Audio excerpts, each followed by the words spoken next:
ഈശോ മിശിഹായ്ക്ക് സ്തുതിയായിരിക്കട്ടെ. ഇന്ന് ആഗസ്റ്റ് 20 വിശുദ്ധ സാമുവേൽ. സാമുവേൽ എന്ന ഹീബ്രു വാക്കിന്റെ അർത്ഥം ദൈവം വിളികേട്ടു എന്നാണ്. ഇസ്രായേലിന്റെ അവസാനത്തെ ന്യായാധിപനായിരുന്നു വിശുദ്ധ സാമുവേൽ.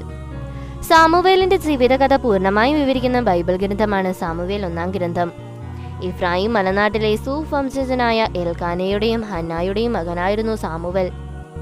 മക്കളില്ലാതെ ഏറെ ദുഃഖിച്ചിരുന്ന ഹന്ന ദേവാലയത്തിൽ വെച്ച് കരഞ്ഞു പ്രാർത്ഥിക്കുന്ന സംഭവം ബൈബിളിൽ വിവരിക്കുന്നുണ്ട്. ദൈവമേ, ഈ ദാസിയെ വിസ്മരിക്കരുതേ. എനിക്കൊരു പുത്രനെ നൽകിയാൽ അവന്റെ ജീവിതകാലം മുഴുവൻ ഞാൻ അവനെ അങ്ങേക്ക് പ്രതിഷ്ഠിക്കും. ഹന്നയുടെ പ്രകടനങ്ങൾ കണ്ട് പുരോഹിതനായ ഏലി അവൾ മദ്യപിച്ചിട്ടുണ്ട് എന്ന് കരുതി അവളോട് കോപിച്ചു. എന്നാൽ ഹന്ന പറഞ്ഞു, വളരെയേറെ മനോവേദന അനുഭവിക്കുന്നവളാണ് ഞാൻ. വീനോ ലഹരി പാനീയങ്ങളോ ഞാൻ കുടിച്ചിട്ടില്ല. കർത്താവിന്റെ മുൻപിൽ എന്റെ ഹൃദയവികാരങ്ങൾ ഞാൻ പകരുകയായിരുന്നു. പുരോഹിതൻ അവളെ അനുഗ്രഹിച്ചു. ദൈവം നിന്റെ പ്രാർത്ഥന കേൾക്കട്ടെ എന്ന് അദ്ദേഹം ആശംസിച്ചു.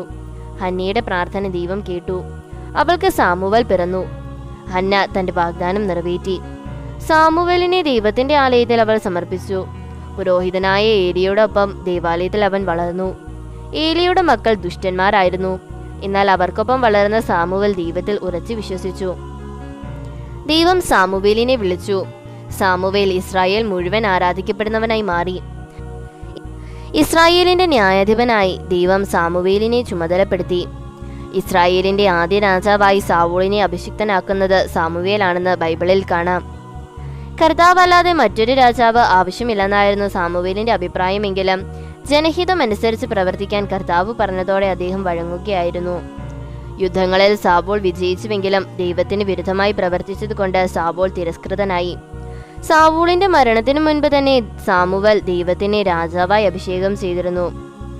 ദാവീദ് സമാധാനം സ്ഥാപിച്ചു. രാജ്യത്ത് ഐശ്വര്യം കളിയാടി. ന്യായാധിപന്മാർ, റൂത്ത്, രാജാക്കന്മാരുടെ പുസ്തകം 1-ാം പുസ്തകത്തിലെ 24 വാക്യങ്ങൾ എന്നിവയും സാമുവേൽ എഴുതിയതാണെന്ന് ചില ബൈബിൾ പണ്ഡിതന്മാർ വിശ്വസിക്കുന്നു.